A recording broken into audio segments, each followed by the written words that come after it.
ಈ ಕ್ಷಣದ ಎಕ್ಸ್ಕ್ಲೂಸಿವ್ ಸುದ್ದಿ ಅಂದ್ರೆ ರಾಜ್ಯದಲ್ಲಿ ಹಿಂದೆಂದೂ ಕೂಡ ಇಂಥದೊಂದು ರಾಬರಿ ನಡೆದಿರಲಿಲ್ಲ. ಅಂಥದ್ದೊಂದು ರಾಬರಿಗೆ ನಮ್ಮ ಗಡಿ ಜಿಲ್ಲೆ ಬೆಳಗಾವಿ ಸಾಕ್ಷಿಯಾಗಿದೆ. ಬೆಳಗಾವಿಯಲ್ಲಿ ಒಂದಲ್ಲ ಎರಡಲ್ಲ ಬರೋಬ್ಬರಿ 400 ಕೋಟಿಯನ್ನ ಕ್ಷಣಾರ್ಧದಲ್ಲೇ ರಾಬರಿ ಮಾಡಿದ್ದಾರೆ. ಹೇಗಾಯ್ತು ರಾಬರಿ? 400 ಕೋಟಿಯ ಮೂಲ ಏನು? ಯಾರು ತೆಗೆದುಕೊಂಡು ಹೋಗ್ತಾ ಇದ್ರು? ಯಾವ ಕಾರಣಕ್ಕೆ ತೆಗೆದುಕೊಂಡು ಹೋಗ್ತಾ ಇದ್ರು? ಹೇಗೆ ಹೈಜಾಕ್ ಆಯ್ತು? ಹೇಗೆ ಆ 400 ಕೋಟಿಯನ್ನ ರಾಬರಿ ಮಾಡಲಾಯಿತು ಅನ್ನೋದೇ ಈ ಕ್ಷಣಕ್ಕೂ ಇರುವಂತಹ ಪ್ರಶ್ನೆ. ಆ ಕುರಿತ ಎಕ್ಸ್ಕ್ಲೂಸಿವ್ ಮಾಹಿತಿಯನ್ನ ಗ್ಯಾರಂಟಿ ನ್ಯೂಸ್ ನಿಮ್ಮ ಮುಂದೆ ಇಡ್ತಾ ಹೋಗುತ್ತೆ. ಪ್ರಕರಣ ಆಗಿ ತುಂಬಾ ದಿನ ಆದ ಬಳಿಕ ಈ ಪ್ರಕರಣ ಈಗ ಬೆಳಕಿಗೆ ಬರ್ತಾ ಇದೆ. ಗಡಿಯಲ್ಲಿ ನಡೆದ ರಾಬರಿಯಿಂದ ಮಹಾರಾಷ್ಟ್ರದಲ್ಲಿ ಸಂಚಲನ ಸೃಷ್ಟಿಯಾಗಿದೆ.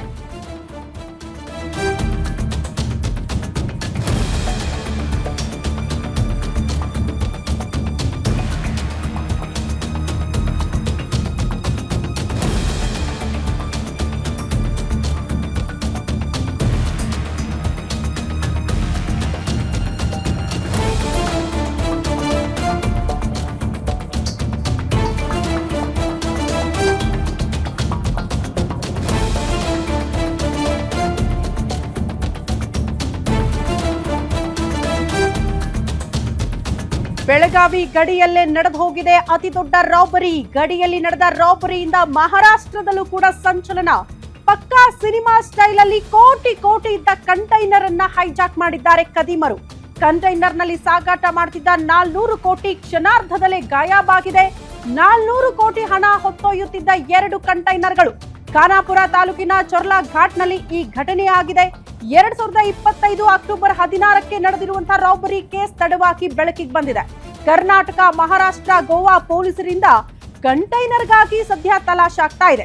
ಮಹಾರಾಷ್ಟ್ರದ ರಿಯಲ್ ಎಸ್ಟೇಟ್ ಉದ್ಯಮಿ ಕಿಶೋರ್ ಸೇಠ್ಗೆ ಸೇರಿರುವ ಹಣ ಬೆಳಗಾವಿ ಗಡಿಯಲ್ಲಿ 2 ಕಂಟೈನರ್ ಮೂಲಕ 400 ಕೋಟಿಯನ್ನ ಸಾಗಾಟ ಮಾಡ್ತಾ ಇದ್ದ ಸಂದರ್ಭದಲ್ಲೇ 2 ಕಂಟೈನರ್ಗಳನ್ನ ಹೈಜಾಕ್ ಮಾಡುವ ಮೂಲಕ ಥೇಟ್ ಸಿನಿಮಾ ಸ್ಟೈಲ್ ಅಲ್ಲಿ ಕ್ಷಣ ಮಾತ್ರದಲ್ಲಿ 400 ಕೋಟಿಯನ್ನ ಕದಿಮರು ಎಗರಿಸಿದ್ದಾರೆ. ಈಗ ಪ್ರಶ್ನೆ ಇರೋದೇನ್ ಗೊತ್ತಾ? 400 ಕೋಟಿ ಕಂಟೈನರ್ ನಲ್ಲಿ ಸಾಗಾಟ ಮಾಡ್ತಾ ಇದ್ರು, ಎಲ್ಲಿಂದ ಯಾಕಾಗಿ ಇಷ್ಟು ದುಡ್ಡನ್ನ ತೆಗೆದುಕೊಂಡು ಹೋಗ್ತಾ ಇದ್ರು ಅನ್ನೋದು ಒಂದು ಪ್ರಶ್ನೆ. ಆದ್ರೆ ಇದೇ ಕದಿಮರು ರಾಬರಿ ಮಾಡಿದ್ದಾರಲ್ಲ 400 ಕೋಟಿಯನ್ನ, ಅವ್ರು ಹೇಗೆ ಅದನ್ನ ಯಾವ ವಾಹನದಲ್ಲಿ ಸಾಗಾಟ ಮಾಡಿದ್ರು ಅನ್ನೋದು ಕೂಡ ಇರುವ ಪ್ರಶ್ನೆ. ಪೊಲೀಸರು ಈ ವಿಚಾರಕ್ಕೆ ಸಂಬಂಧಪಟ್ಟಂತೆ ಪ್ರಮುಖವಾಗಿ ಮಹಾರಾಷ್ಟ್ರ ಸಿಎಂ ಈ ಇಡೀ ಪ್ರಕರಣದ ಜವಾಬ್ದಾರಿಯನ್ನ SIT ಹೆಗಲಿಗೆ ಹಾಕಿದ್ದಾರೆ. ಹಾಗಾಗಿ SIT ಅಧಿಕಾರಿಗಳ ತನಿಖೆ ಕೂಡ ಈ ಪ್ರಕರಣದಲ್ಲಿ ಈಗ ಚುರುಕು ಪಡೆದುಕೊಂಡಿದೆ. ಇನ್ನಷ್ಟೇ ಮಾಹಿತಿ ಸಿಗಬೇಕು. ಯಾಕಾಗಿ ಇಷ್ಟು ದುಡ್ಡನ್ನ ತೆಗೆದುಕೊಂಡು ಹೋಗ್ತಾ ಇದ್ರು, ಎಲ್ಲಿ ತೆಗೆದುಕೊಂಡು ಹೋಗ್ತಾ ಇದ್ರು, 400 ಕೋಟಿಯ ಮೂಲ ಏನು, ಇಷ್ಟು ದಿನಗಳಾದ ಬಳಿಕ ಯಾಕೆ ಈ ಪ್ರಕರಣ ಈಗ ಬೆಳಕಿಗೆ ಬಂತು, ಇದೆಲ್ಲವೂ ಕೂಡ ಸದ್ಯಕ್ಕಿರುವಂತಹ ಪ್ರಶ್ನೆ. ಜೊತೆಗೆ ರಾಬರಿ ಕೇಸಲ್ಲಿ ಹಲವು ಅನುಮಾನಗಳಂತೂ ಇದ್ದದ್ದೇ. 2 ಕಂಟೈನರ್ಗಳು, ಈಗ ಒಂದ್ ಸೈಡ್ ಏನ್ ಜಾಗ ನೋಡ್ತಾ ಇದ್ದೀರಲ್ಲ, ಇದೇ ಜಾಗವನ್ನ ಆಯ್ಕೆ ಮಾಡಿಕೊಂಡು 2 ಕಂಟೈನರ್ಗಳು ಅದೇ ಸ್ಥಳದಲ್ಲಿ ಹೈಜಾಕ್ ಮಾಡ್ತಾರೆ ರಾಬರ್ಸ್. ಅಲ್ಲಿಂದ 400 ಕೋಟಿಯನ್ನ ತೆಗೆದುಕೊಂಡು ಹೋಗಿದ್ದಾರೆ. ಜಸ್ಟ್ ದುಡ್ಡು ಮಾತ್ರ ಅಲ್ಲ, ಇಡೀ ಪ್ರಕರಣದಲ್ಲಿ ಮತ್ತೊಂದು ಮೇಜರ್ ಟ್ವಿಸ್ಟ್ ಇದೆ. ಮುಂದುವರೆದ ಭಾಗ ಗ್ಯಾರಂಟಿ ನ್ಯೂಸ್ ನಿಮ್ಮ ಮುಂದೆ ಇಡ್ತಾ ಹೋಗುತ್ತೆ. ದುಡ್ಡಿನ ಜೊತೆಗೆ ಒಬ್ಬನ ಕಿಡ್ನಾಪ್ ಕೂಡ ಆಗಿತ್ತಂತೆ. ಹಾಗಾದ್ರೆ ಯಾರವರು?